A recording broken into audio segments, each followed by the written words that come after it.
All right, Shalom, Shabbat Shalom.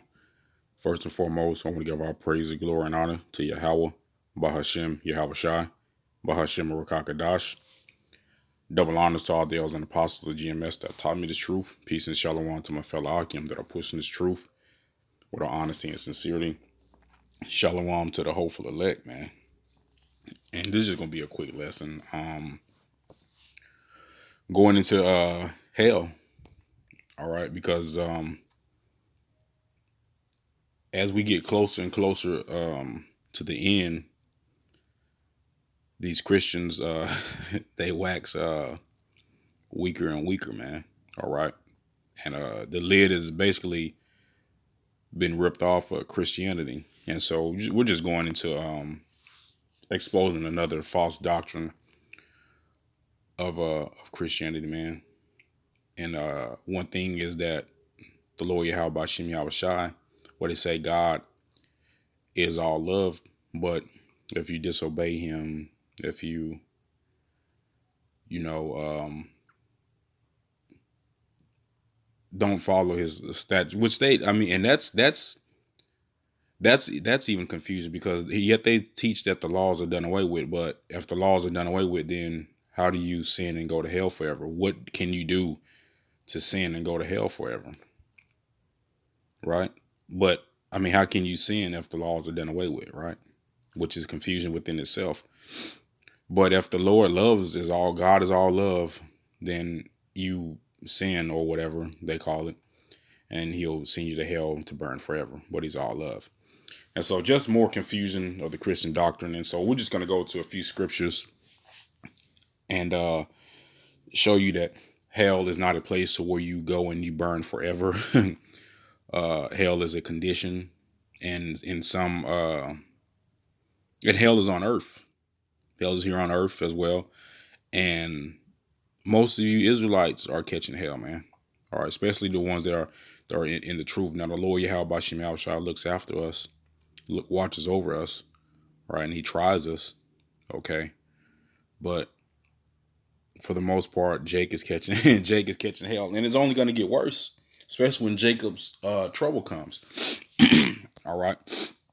So this is Revelations 6 and 8, and I looked and behold a pale horse, and his name that sat on him was Death, and hell followed with him, and power was given unto them over the fourth part of the earth to kill with the sword, and with hunger, and with death, and with famine. Salakia, and with beast of the earth. And this is the spirit that was being that's being put over the earth, man. All right, and we're entering in that time. Okay, Second Ezra the 15th chapter, right? Because we see death coming, we see Jake getting killed with the sword, and we're only just seeing a glimpse of that, man. It's going to get a lot worse. All right, it's going to get a lot worse, and we're seeing nations dying of hunger, man.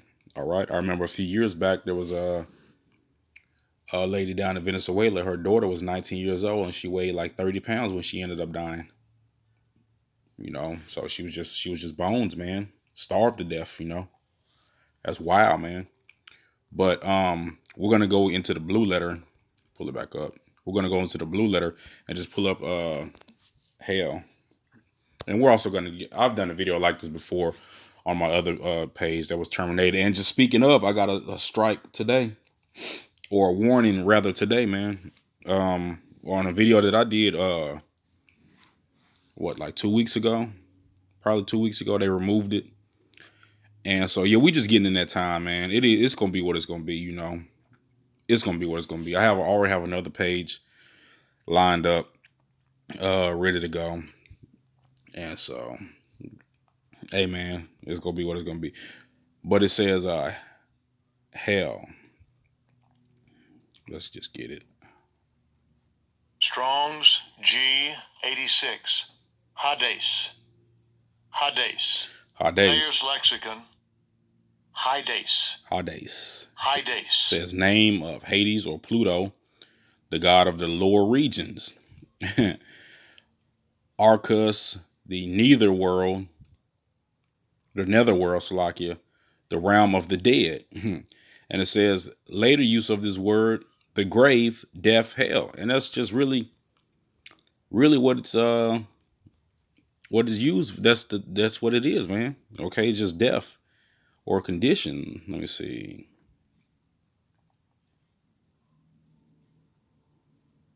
Yeah, right here. And it says, and thou, Capernaum, which are exalted unto heaven, shall be brought down to hell. For the mighty works which have been done in thee have been done in Sodom, and would have been remained until this day. And what happened to Sodom? It was brought down, right? It was brought down and destroyed. Okay, let's see. Let me see here.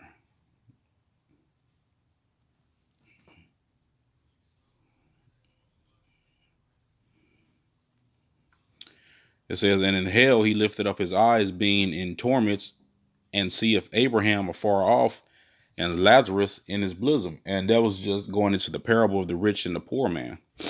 All right. Let me see here. Verse Acts 2:27. Because thou wilt not leave my soul in hell, neither wilt thou suffer thy Holy One to see corruption. So it just goes over all the different times where it uses the word hell. It says, O death, where is thy sting? O grave, or O hell, where is thy victory? And that's just a clear thing to see, man. You have to get a understanding of reincarnation being in the scriptures, because if you don't understand reincarnation in the scriptures, you won't really understand the whole Bible, man. You will understand that Esau, Edom are their forefathers in return. All right, you will understand that the Lord Yahweh Bashim Yahushua was Solomon. Okay, or the Lord Yahushua was Solomon. You will understand that, and he was reincarnated into Yahushua. You won't understand that. Okay, so it's just there's a lot. You have to have that understanding, man. And so let's get into the account of Saul, because the brother Benaiah had did a video on this actually a few weeks ago, and he brought out a good point that I wanted to go over. And it's in 2 Samuel.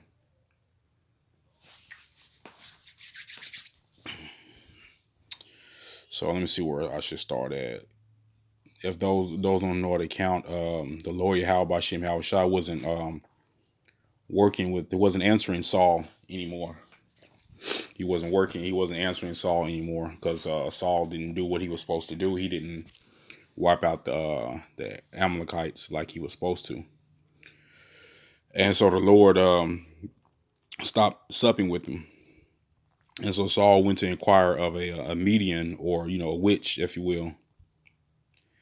And he conjured up Samuel's spirit, and Samuel told him something, man, that just shows you that there's no hell. And it was a key detail that I've read this before. I read this before, but I just that one key detail, made just shut everything down, the whole argument. And so we're going to go into that right now. This is 1 Samuel? Yeah, 1 Samuel 28, and I'll start at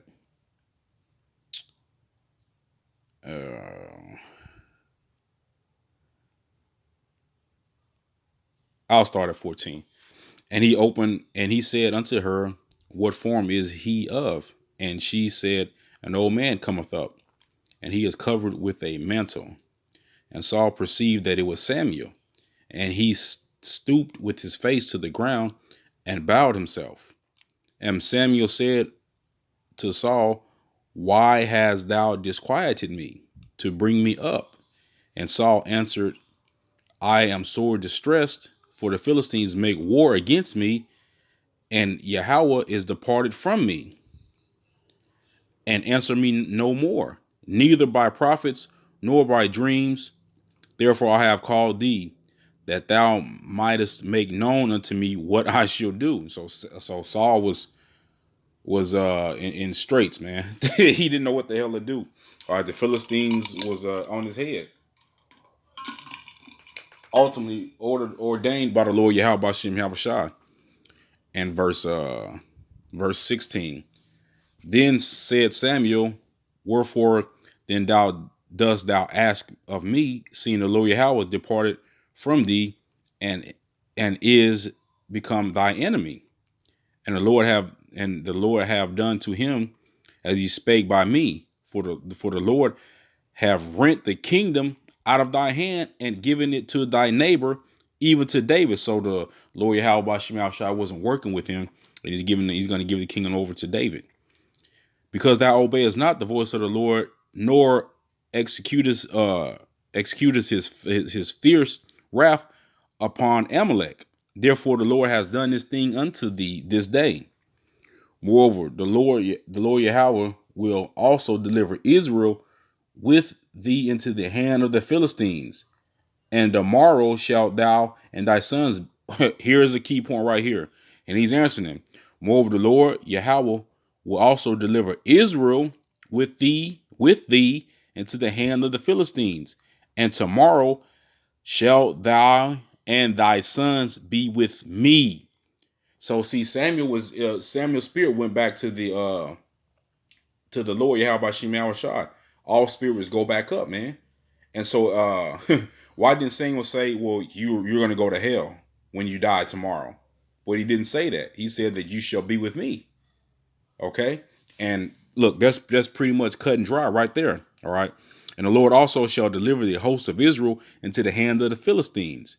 Then Saul fell straightway all along the earth and was sore afraid because of the words of Samuel. And there was no strength in him, for he hadn't eaten no bread all day nor all night, because he was fasting, trying to get something going on with the Lord Yahweh. She get an answer from the Lord Yahweh Shemel Shai, but the Lord wasn't working with it, man. And so there's just one account right there. We can get into Ecclesiastes. Let me see, 3 and I think around like 18.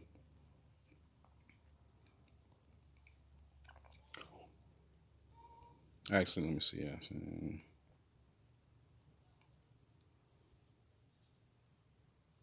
We'll start at 16. We'll start at 15, actually. This is 15. That which has been is now, and that which is to be have already been. And Yahweh require that which is past. All right. I mean, you have to pay for the things that's in the past. Right. Okay.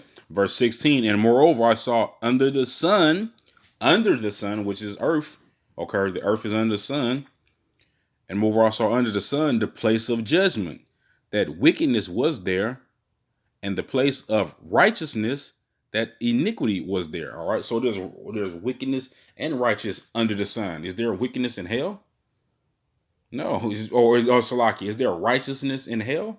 No, there's righteousness on the earth as well, man. Okay. In small, left by the remnant, of course, but you know, let me see here. And then moving down, we'll move down to verse 20.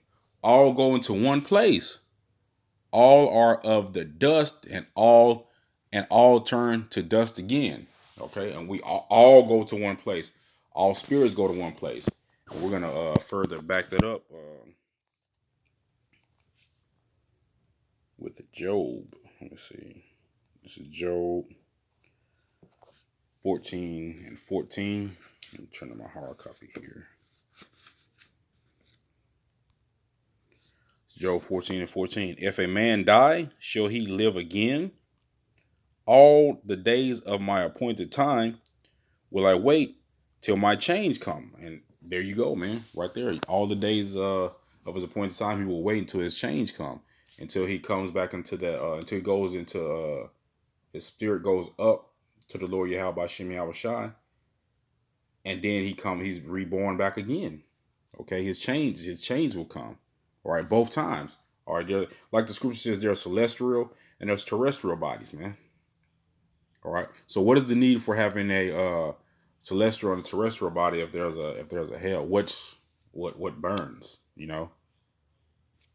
Like, but it's all good though.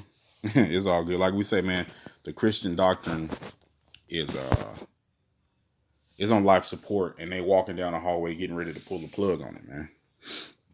Ecclesiastes 40:11. All things that are on the earth shall turn to the earth again, and that which is of the waters doth return unto the sea. This is just the cycle of life, man. All right, it's just a cycle of life, reincarnation. Everything repeats itself over again, man. We just go into the ground.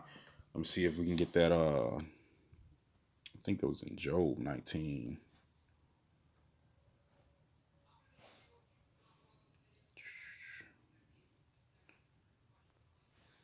Job 19. Let me look at my hard copy real quick first. Job 19.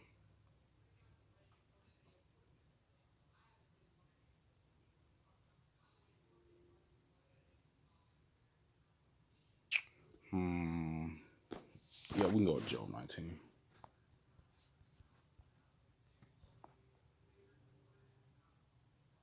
Yeah, it's already right there.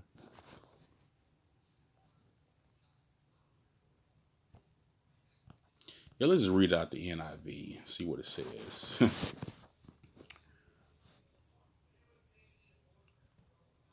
Because brothers have been going into NIV a little bit, and it's actually good breakdowns in there. You just have to know how to pick the meat out.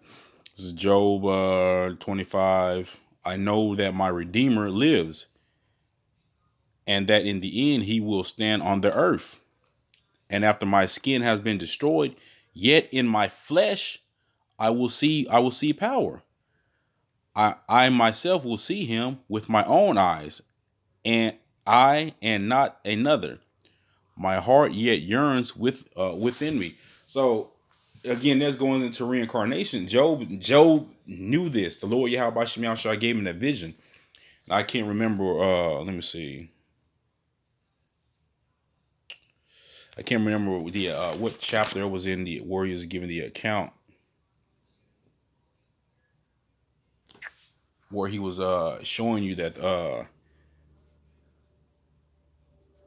where he was in the spirit realm, and he was showing you that all men are the same. Let me see here.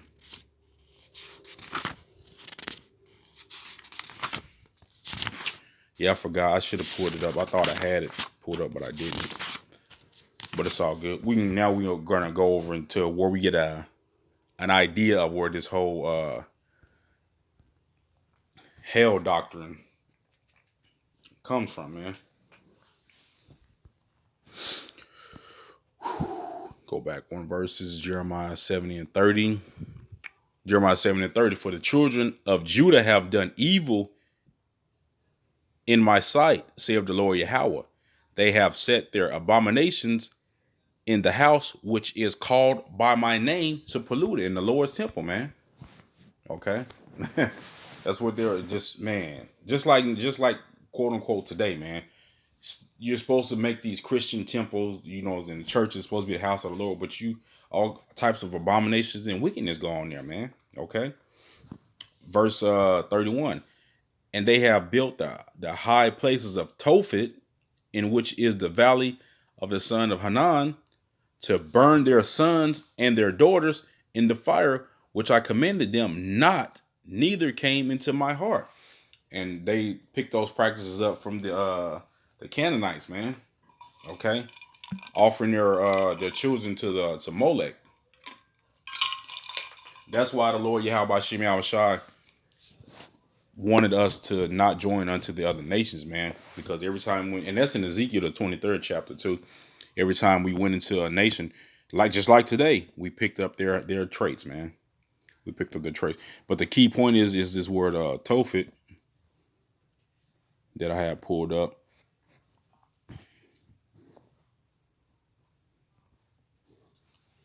It says Tophet, a term of hell. Late Middle English from Hebrew Tophet, the name of a place in the valley of Hanan near Jerusalem used for idolatrous worship, including the sacrifice of children, and later for burning refuse. Let's just see if we can get more on that. Yeah, here we go. Tophet is a term originated in the Hebrew Bible. In the Bible, it was a location in Jerusalem in the Geninan, where worshippers engaged in a ritual involving passing a child through the fire, most likely child sacrifice. Traditionally, these sacrifices have been ascribed to be God named Molech. That's right, man. Let me see here. Let's just click on the etymology of it and see where it goes. There's no consensus of the etymology of Tophet, a word which only occurs 8 times in the Messianic text. The word may have been derived from the Aramaic word tafah, meaning hearth, fireplace, or roaster. A proposal first made by W.R. Robinson. Some have suggested that the word has been altered via using the vocalization of Bashith. Let me see. Others deriving the word from the Hebrew. Let me see. That's what the Talmud. The Talmud derived name from the Hebrew meaning to seduce. Let me see. Both historically. Yeah, so we see where they well, there was a picture of Molech right there, huh? So we see where they get the term hell from, man. Okay. We see where they get the term hell from. And it just doesn't make sense, man. This is Habakkuk or Habakkuk 2, we'll start at 5. Yeah, he also, because he transgresseth by wine, he is a proud man, neither keepeth at home, who enlargeth his desire as hell, and is as death, and cannot be satisfied, but gathereth unto him all nations, and heapeth unto him all people. And this is talking about Esau Edom, man, the man of sin. Because if you look at all these other countries before they came in and overthrown them, military coups, and their military ended up toppling them, a lot of these places now look like third world countries, man. All right, so everywhere this man goes, he brings hell there, man. All right, and he brings hell on the people. Okay, and this is Revelations 20. Revelations 20. Let me see where I want to start at.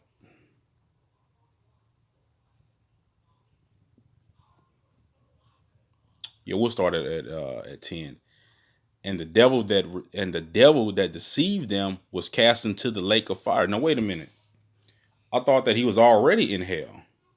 Okay, I thought that the man with the red cape and pitchfork and all this other shit was already in hell. It's saying he's going to be cast into the lake of fire. All right. Anyway, and the devil that deceived them, which was cast Salakia, into the lake of fire and brimstone, where the beast.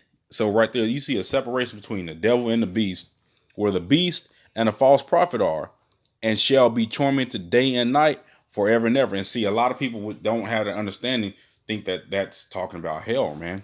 All right, but we move down a little bit. Verse 14, it says, and death. Actually, let's move up to 13. It's like it. Oh man, come on. And the sea gave up the dead which were in it, and death and hell delivered up the dead which were in them, and they were judged every man according to their works. So how are you going to be judged if you're already in hell, right? But whatever. Verse 14, and death and hell were cast into the lake of fire. This is the second death. So it says, how can death, or how can hell cast itself into hell? Right? And death and hell were cast into the lake of fire. But I thought the lake of fire was already hell, according to their doctrine, man. All right, no, man, this is talking about judgment coming in thermonuclear missiles, man. All right. And with the destruction of America goes away death for the nation of Israel, man. All right, and as well as hell, meaning no more hellacious or horrendous conditions, man, for the Lord's chosen people, man. But for you nations, man, it's gonna be for you nations, it's gonna be hell. For you nations are gonna catch hell, man. All right, so that was it on this lesson, man. Hopefully it was edifying. I want to give all praise and glory and honor to Yahweh, Bahashem, Yahweh Shai, Shalom.